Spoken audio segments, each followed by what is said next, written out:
لا تنسوا الإعجاب بالفيديو والاشتراك بالقناة وتفعيل الجرس. السلام عليكم ورحمة الله وبركاته. المالية تعلن استقالة وزير المالية جبريل إبراهيم منذ قليل. الأمر أثار حالة من القلق في وزارة المالية ومن سيكون الوزير الجديد.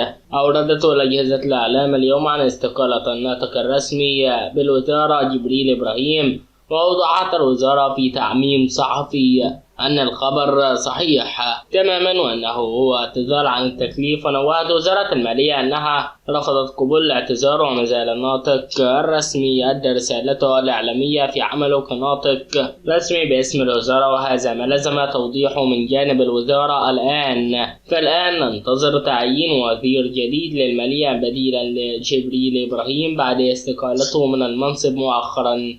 الأمر أثار قلق العديد من أبناء الشعب السوداني، وأفرح العديد أيضا، فبين مؤيد ومعارض للاستقالة.